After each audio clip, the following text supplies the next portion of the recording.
So we're going to get a six-man shortlist of second rowers from Graham now before he picks two of those to go into this all-time team. So do you want to kick us off, Graham? Who are you leading off with in the back row? Again, we're going back into the 30s, and it's a guy called Jimmy Crossley. Um, 261 appearances, 23 tries, 6 goals, and a couple of drop goals.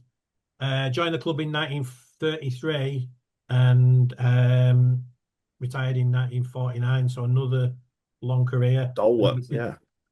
with an interruption of the war years, Yeah. how many appearances would he have made? It's Just shows, doesn't it? Yeah. phenomenal number. You can't sort of begin to imagine. And Tough as we've tackle. said as well, we've said this a few times about these players in the 30s that are playing hundreds of games. I mean, such a different sport back then as well. Yeah, They were still absolutely. knocking bells out of each other, and it's And then remarkable, really. some of them will have finished shifts at work and then 100%, yeah. literally gone straight to play. When you think that's just like, it's a million miles away from today's game, isn't There weren't many 6 weeks out for hamstrings back then, were there? It was it? very much strap you up and crack on. Yeah, they didn't get time to have hamstring injuries. No, He not actually sure had they a had hamstrings. he actually had a joint testimonial with Harold Haley, Pat McManus, and Frank Smith. So the four-way cut of that Wow. testimonial. I hope they got a good crowd. Yeah. Jimmy were also part of the 38-39 Yorkshire League winning side and had a real reputation of being a tough tackling forward. Great stuff. Great stuff. We jumping forward, um, well, from his retirement, only 8 years, but really the best part of 20 years, because for a guy who made his reputation really through the 60s, but he made his debut in 1957 and retired in 1970, and that's Bill Bryant. Bill made 253 appearances for the club and scored 75 tries in that process. Five Great Britain caps and six Yorkshire caps, and they were a member of the 64-65 Yorkshire League winning side. Three Regal Trophy winners. As I say, a strong running forward who missed out on the two cup finals because he had a really bad broken injury, broke his leg, and he never really recovered from it, and sort of retired during during the 1970 season.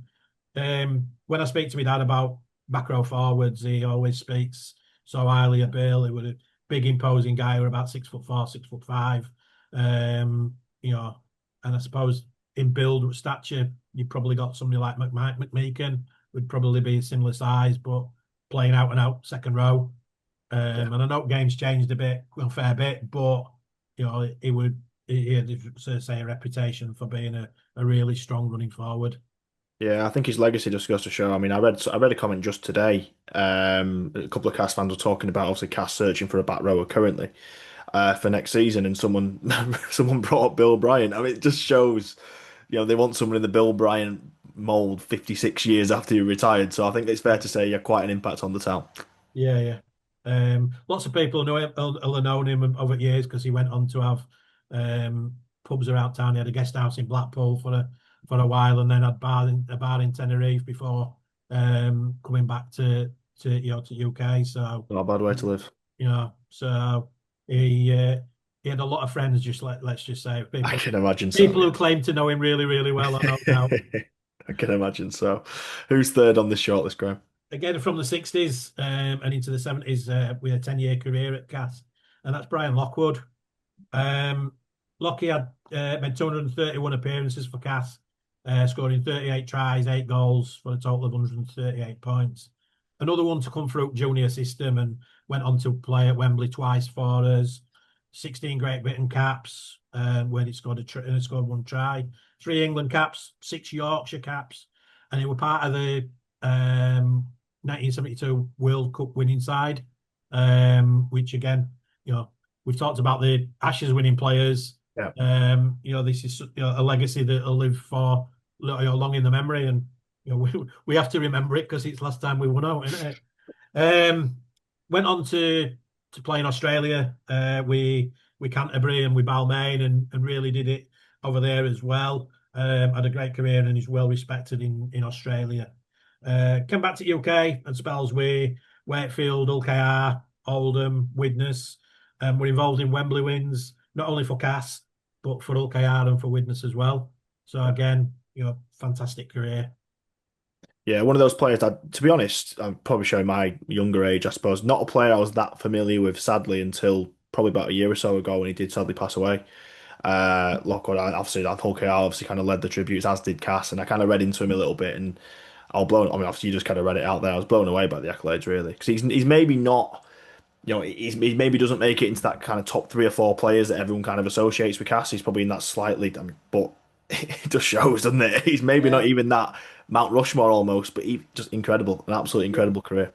And even if if you sort of say a top 10, he probably don't even make it into top 10, or possibly don't. That might be doing him a disservice because he was a fantastic player. Yeah, 100%. One of my earliest recollections of him as a player was we played Australia in 1973, and at the time Australia, a bit like the Kiwis did the haka, they used to do a bit of a war dance Mm. uh, before matches, and it would absolutely siling it down, so they didn't do it. But Right. Brian got sent off, him and Tommy Radonicus for having a right sector, and yeah, so but There you we go. move on. There you go. Who's next on the list, Graham? So the next one, joint club in 1969 and played with us until 1978, and that's Jeff Sammy Lloyd. 225 appearances, 44 tries, 741 goals, 2 drop goals for a massive 1,616 points. Wow. Um, 3 Yorkshire caps when he kicked 7 goals, and he was one of the pioneers of the round the corner Yeah.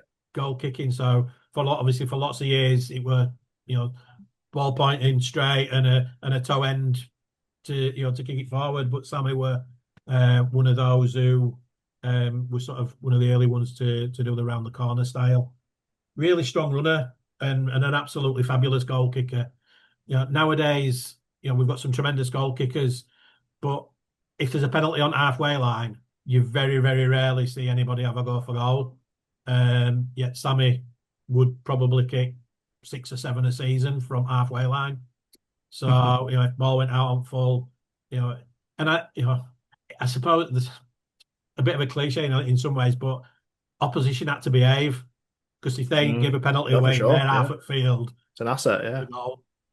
100%. 100%. Very underrated as well in a lot of respects. He's not one that will, probably even in the cast top 20, 30 names of it years, but his point scoring record's amazing. Yeah. And 741 goals in a probably from first team respect, probably 5.5, 6 years. So it's a tremendous achievement. Points win games. End of the day, points win games. Absolutely. Part of those sort of Floodlit Trophy, John Player and Yorkshire Cup wins. He kicked 5 goals in the Yorkshire Cup final and 5 in John Player and another 3 in Floodlit Trophy final win. Sold him to Hull for 12,000 quid. And he went on to play 121 times for Hull, scoring 20 tries and 366 goals and 1 drop goal. So if you break it down in ratios, his ratio is almost identical Yeah. for his Just cast goes to career show, and doesn't it? Hull career. So just such consistency. Phenomenal consistency. Brilliant stuff. Part of the 1975 England World Cup squad, but he got injured in a warm-up game and didn't play in any of the tests. So that's number 4, I think. Number 4, I think. Yeah, 2 remaining already. It's a pretty stacked list. I think it's fair to say. Who's 5th on this list? Someone who made a massive impact on the club in two seasons. 41 appearances, 12 tries for 48 points. And I've gone for Ronnie Rambo Gibbs. He was known as Rambo and were part of the great Manly side that Kevin Ward joined and won the grand final with. But he also had spells in Australia with Easts, as it was then now Sydney Roosters, Gold Coast Giants and Wests as well. Represented New South Wales country a couple of times, and as I say, we're on winning side with Kevin Ward in that grand final. Probably his most famous achievement, though, we're getting sent off for a late tackle on Joe Lydon in a World Club Challenge at Central Park. he couple of things that stand out from his time at Cass. Well, three things. One, there's an incident where he went low, head first into a tattle on a guy called Gary Pearce, who were a Welsh standoff for Hull. Hit him just above knee. We call it a cannonball tattle now. Yeah. It sparked a brawl, and referee took them all off field. Just literally took them all off, and everybody in the crowd was going, "What the hell's going off here?" Um, there's a couple of others that say one, he had an amazing display. Warrington had a back row of Carl Sanderson, Ian Roberts, and Mike Gregory, all young players coming through, but they like developed great reputations, and he absolutely one by one he battered them at Wilderspool one day. My dad describes it as one of the best second row performances he's ever seen. He got sent off at St Helens, and the rumour was that he smashed every light going down that tunnel. Um, and then the final story on Gibbsy is we played Salford down lane, and they had a big money signing from rugby union called Peter Williams. Bob Beamore put a kick through at railway end, went chasing it, and then stopped dead because he saw out of his eye corner a black head guard running forward. He hit Peter Williams. Peter Williams, as he would pick it ball up, carried him in, literally smashed him into posts, and posts at railway end were shaking for about 5 minutes afterwards. Incredible. One of them moments where it really takes your breath away. 100%. I mean, yeah, again, not a player I had the privilege of seeing live, but I mean, you don't get a nickname like Rambo for nothing, do you? At the end of the day, I think if ever a nickname suited, I think it's fair to say from the stories I've heard of Ronnie Gibbs, it absolutely did in that Yeah. scenario. So different off field though.